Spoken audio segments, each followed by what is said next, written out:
He lost a court case he'd spent years fighting. He was denied the police protection he'd asked for. An offer to stay at a royal residence quietly fell through, and for most of the week, his wife and children weren't even in the country with him. By any measure, it was a brutal few days for Prince Harry. One source close to the family used the word nightmare, another called it quite stressful. And yet, right at the very end of it, something happened that people close to the family have been hoping for since 2022. So what actually went wrong this past week? Why did Meghan, Archie and Lilibet arrive so late into a trip that was supposed to be a family homecoming? And was there really a bright spot buried in all of it? Or is that just the palace machine trying to put a positive spin on a fairly grim story? Let's take this apart properly, because there's a lot more going on here than one headline can capture. Before we get into it, if you enjoy thoughtful, properly sourced royal family coverage and you haven't subscribed yet, I'd really appreciate it if you joined us. It costs nothing, takes 2 seconds, and it genuinely helps this channel keep making this kind of content. Let's start with what this trip was supposed to be, because the gap between the plan and the reality is where this whole story lives. This was meant to be a homecoming. According to reporting from People magazine and several other outlets, it marked the first time in 4 years that Meghan, Archie and Lilibet had all set foot in the United Kingdom together. Harry, of course, has been back plenty of times on his own, for campaigning, for charity work, for the occasional public engagement, but his wife and children hadn't joined him on British soil since 2022. For a family that spent years being characterised, fairly or not, as having drifted away from Britain entirely, this was supposed to be proof that the door hadn't closed completely. The trip was tied to the 1-year countdown to the Invictus Games in Birmingham, the international sporting event Harry founded for wounded and injured servicemen and women. It's arguably the thing he's proudest of building since stepping back from royal duties, and Birmingham 2027 is shaping up to be a significant moment for it. So there was real substance behind this visit. This wasn't simply a social trip. But here's where things start to go wrong almost immediately. According to multiple reports, Harry and his team had requested police protection for the family during their time in the UK, outside of official royal residences. That request was turned down by the British government. It's not a new fight. Harry has been battling over the terms of his security arrangements since he stepped back from royal life in 2020, and this wasn't the first time a request had been refused. But it landed at a particularly awkward moment, because it appears to have directly affected who could travel with him and when. That's only part of the story, though. In the middle of all this, Harry was also in the final stretch of a long-running legal battle against Associated Neighbours, the publisher of the Daily Mail.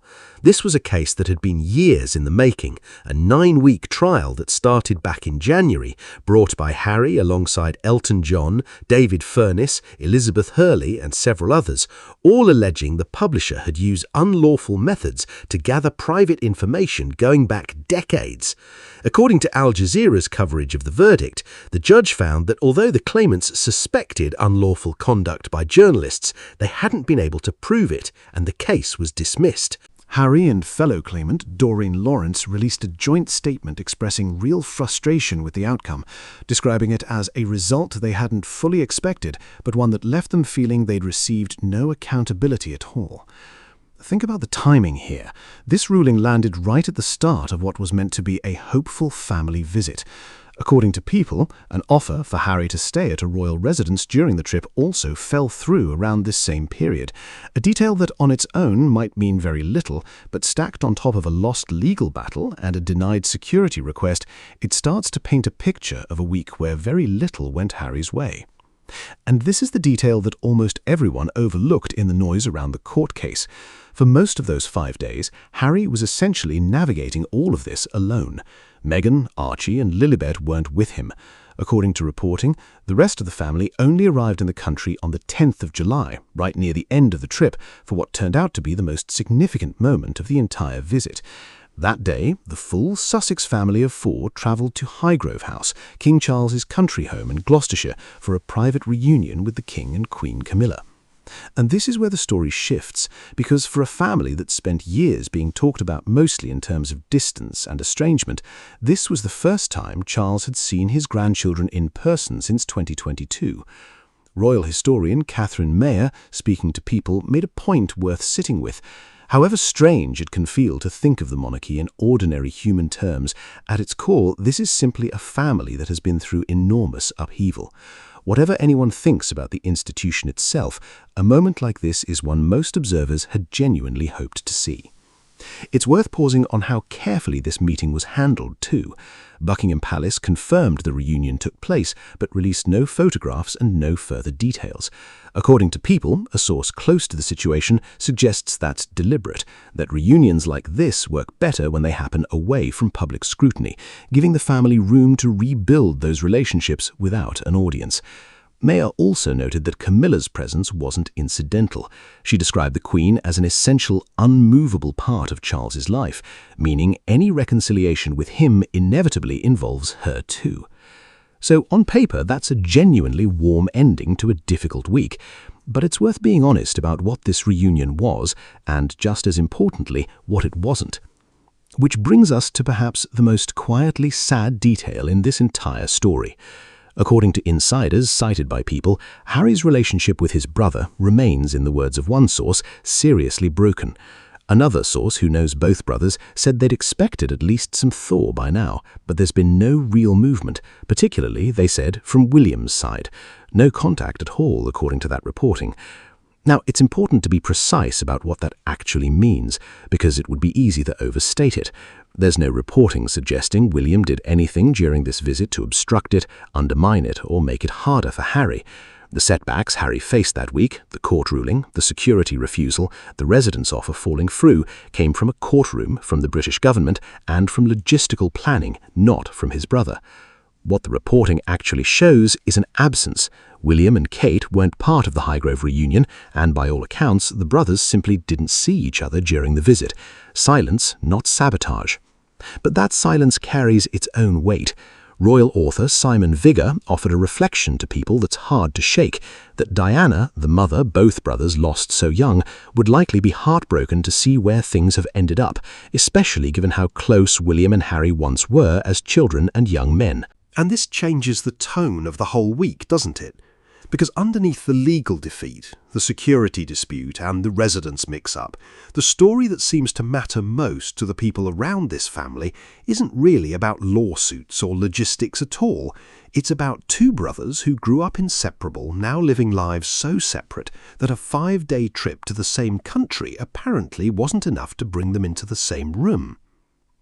Royal biographer Russell Myers offered a blunt assessment of the week to People, describing it as full of reversals and last-minute changes that will have tested the patience of the king and his advisers.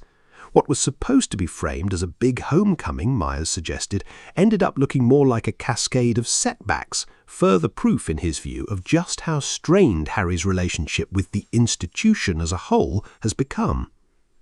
That word institution is doing a lot of work here, and it's worth unpacking because it points to something bigger than any single headline. Harry's difficulties over the past week weren't really about one person disliking him. They were about an entire structure, the courts, the government's security apparatus, the palace's own protocols around royal residences, behaving from his perspective like an ecosystem that no longer quite has room for him. That's a very different and in some ways more uncomfortable story than a simple family feud. Family rifts can heal with a phone call. Institutional distance is much harder to close. There's also something worth noting about Meghan specifically. According to sources cited by People, there's real sadness among those close to the couple that she wasn't able to join Harry for most of the trip, that the homecoming billed as being for the whole family effectively became, for the majority of it, Harry's homecoming alone. If accurate, that's a detail that complicates the narrative of triumphant return considerably. It suggests this wasn't the reunion tour it may have looked like from the outside. It was a legal battle and a security dispute, with a brief, meaningful family moment tacked on to the very end.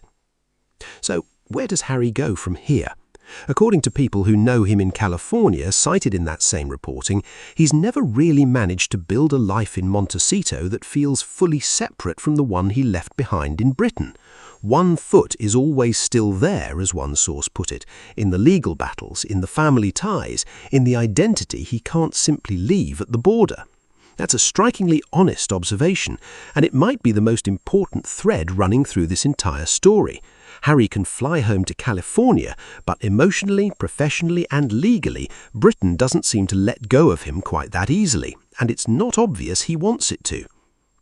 It's worth stepping back and asking what this week actually tells us about where things stand more broadly. On one hand, you have genuine institutional friction, a lost court case, a security dispute that's been simmering for years, a residence arrangement that didn't come together. On the other, you have a small, private, deliberately unphotographed moment at Highgrove House that suggests the door between Harry and his father isn't fully closed, whatever else is happening around it. Both of those things can be true at once. That's often how real family estrangement actually works, not as one clean narrative, but several separate, sometimes contradictory threads running at the same time. What seems clearest of all is that the relationship between the brothers, specifically, remains the one thread that hasn't moved in either direction. Whatever ground has been quietly gained between Harry and his father, none of that appears to have extended to William. And given how much of the public conversation about this family still centers on the two of them, that's arguably the detail that will keep this story running long after this particular trip is forgotten. I'd genuinely like to know what you think. Do you see this as a hopeful week, given that reunion at Highgrove, or does the run of setbacks beforehand tell a more discouraging story? And do you think there's still a realistic path back for Harry and William, or has too much time passed now? Let me know in the comments. I read every one of them.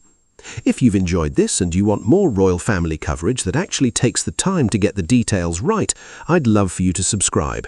It really does help this channel keep doing this kind of work. Thanks so much for watching, and I'll see you in the next one.